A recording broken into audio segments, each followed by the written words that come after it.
Mealtime is important on board a Navy ship. These men and women work long, hard days. Proper nutrition is key, and taste is paramount. It's Petty Officer Jerry Parsons' duty to achieve both. If they don't like what's on for food, they're not going to have a happy crew. The morale actually starts right here, right? If the galley is unhappy, the ship is unhappy. There are 8 cooks on board. Their average shift, 12 to 14 hours. We do breakfast, lunch, and supper, and then at night we have 2 guys that work at night, and they have a late meal, and they also have a early breakfast, so there's 5 meals a day. These guys here, they work very hard to do what they do. Prep work takes place around the clock, and everything is done in bulk. Meat is brought out of the freezer the day before it's needed, and it seems like the chopping and washing of vegetables never really stops. I'm from the old school, so we like to try and do stuff that's made from scratch, right? Better quality, better for you than to buy stuff that's all pre-made. Even fresh bread and baked goods are made each evening. On this Navy ship, no one goes hungry. Food's good. I mean, over here we're getting random different kinds of food, and the cooks turn out good every night, so can't complain. It's good variety. It's good to go down there, you know, and get something different every night. Sometimes we have like theme nights. You'll have like a Mexican theme night or a German theme night or the Chinese theme night, and most of the time it's pretty good. The most popular, however, is steak night. Even at sea, sailors can get a T-bone cooked to order, but imagine grilling 250 of them.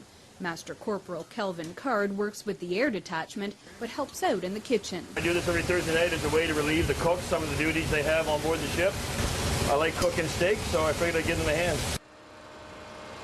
Feeding the masses takes planning, and it starts months before the ship heads to sea. 23 tons of food was loaded on the ship before it left Halifax in October. The grocery bill, $220,000.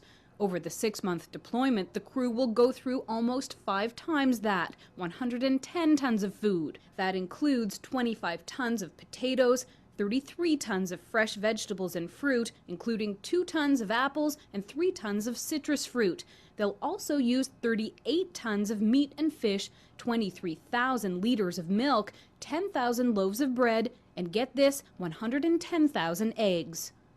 The supply staff stock the ship full of food before the deployment, but they have to replenish supplies at various ports. And in foreign countries, that can be quite a challenge. All the pop and chocolate bars and that for the canteen, it's here? It's here? Okay. Details or requests can get lost in translation and often do. The chef might ask for Black Forest ham but get prosciutto instead, or coffee mate instead of coffee cream. If they don't deliver exactly what we ask for and the quality and quantity that we ask for, we don't pay for it. We'll send it back and they'll take it off our manifest. An order is usually put in about a week before each port visit. When it arrives, everything is inspected thoroughly. So what we're looking for here, just to make sure that there's no, that it's of good quality, not too fresh, but fresh enough so that it's good to eat, and to make sure there's no small insects or bugs, because we don't want to be bringing any contaminations onto the ship.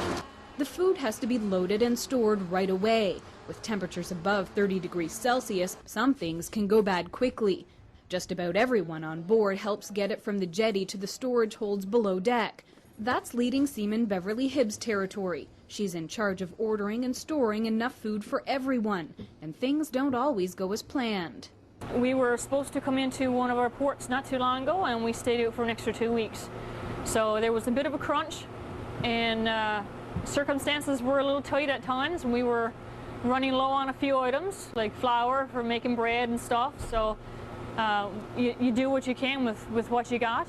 She also does what she can to meet special requests from the crew. On this day, she crawls into the depths of one of the tightly packed freezer rooms to retrieve a special treat brought from home. This is a daily routine. This is nothing out of the ordinary. After several minutes, she emerges on the other side with 4 huge tubs of ice cream, a luxury item the crew will appreciate after their steak dinner. All in all, a meal Chef Parsons is sure won't garner any complaints. Most of the time what they do is they remember you for the bad one. You can do 100 good meals, but as soon as you do one bad one, they remember you for that one. Allison Brinsmead Melanson, Global News, reporting from HMCS Fredericton in the Gulf of Aden.